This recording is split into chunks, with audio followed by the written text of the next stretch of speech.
সম্মানহীন সম্পর্ক আসলেই খাঁচাবন্দি জীবন, যেখানে পাশে মানুষ থাকে কিন্তু নিরাপত্তা থাকে না, থাকে শুধু অপমান আর অস্বস্তি। সম্পর্ক টিকিয়ে রাখতে হলে প্রথম শর্তই হলো সম্মান। যেখানে সম্মান নেই সেখানে বিশ্বাস টেকে না, আস্তে আস্তে সবকিছুই ভেঙে যায়। অনেকেই শুধু সামাজিক কারণে সম্পর্ক ধরে রাখে, কিন্তু সম্পর্ক সুন্দর হয় তখনই যখন মানুষকে মানুষ হিসেবে মর্যাদা দেওয়া হয়, অন্যথায় সেই সম্পর্ক কেবল বন্দিত্ব। আসসালামু আলাইকুম ভিউয়ার্স, কেমন আছেন সবাই?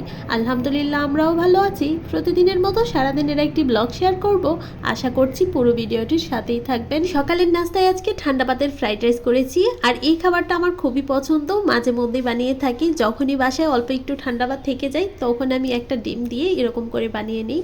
সাথে কয়েক পদের সবজিও দিয়েছি আজকে, গাজর, মটরশুঁটি, শিম, তারপর হচ্ছে ব্রোকলি, সব কিছু দিয়েই আর কি এই ভাতটা ভাজি করছি। শুকনো মশলাগুলো খুবই অল্প পরিমাণে দিয়েছি, অল্প পরিমাণ মরিচ, ধনিয়া গুঁড়ো, হলুদ গুঁড়ো, স্বাদ মতো লবণ, সবকিছু দিয়ে সুন্দর করে মিক্সড করে নিয়েছি। আর শেষের দিকে ধনিয়া পাতা কুচি আর ম্যাগি মশলা দিয়ে আরো কিছুক্ষণ নেড়ে চেড়ে ভেজে তারপর উঠিয়ে নিয়েছি। এই খাবারটা আমার মতো কার কার পছন্দ অবশ্যই কিন্তু কমেন্ট করে জানাবেন। রাতের বেঁচে যাওয়া ভাতগুলো নষ্ট না করে এমন করে ভেজে খেলে কিন্তু খুবই ভালো লাগে, ভাতও নষ্ট হলো না, তারপর মজা করে সকালের নাস্তাটাও হলো।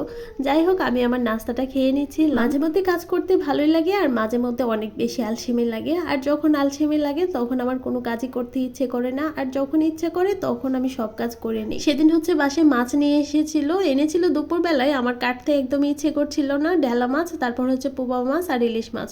তবে সবকিছু আমি ফ্রিজে ওইভাবেই রেখে দিয়েছি। যেদিন মাছ রান্না করব সেদিন হচ্ছে ফ্রিজ থেকে বের করে তারপরে কেটে নেব। আজকে হচ্ছে ইলিশ মাছ রান্না করব, তাই ইলিশ মাছটা আগেই বের করে নিয়েছিলাম। ইলিশ মাছ কেটে নিয়েছি, তারপর হচ্ছে বাঁধাকপি গতকালকেও ভাজি করেছি, আজকেও বের করে নিয়েছি, কারণ বেশি দিন ফ্রিজে থাকলে খেতে তেমন ভালো লাগে না। আর বাঁধাকপি কুচি করার আগে আমি খুব সুন্দর করে ধুয়ে নিয়েছি, তারপর কুচি করেছি। এতে করে এর মধ্যে তেমন কোনো পানি থাকে না।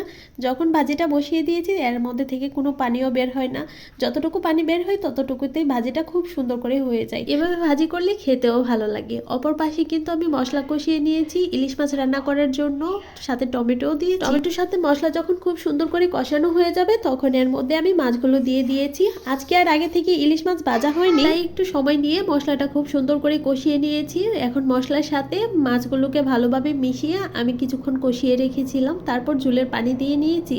এখন আলতোভাবে একটু নেড়ে দিয়েছি, তারপর আর নাড়া যাবে না কারণ মাছ ভেঙে যাবে। তারপর জাল করে নিয়ে ঝোলের পানিটাও কমিয়ে নিয়েছি, আর এইভাবে রান্না করে নিয়েছিলাম। আর তরকারিগুলোও কিন্তু হয়ে গেছে, অফ ক্যামেরায় কিন্তু ডাল বাগার দিয়ে উঠিয়ে নিয়েছিলাম। এই ছিল আমাদের আজকের আয়োজন। কিছুদিন থেকেই কিন্তু ডাল ঘন ঘন রান্না করা হচ্ছে, আমার কাছেও খেতে ভালো লাগছে তাই রান্না করছি আর কি।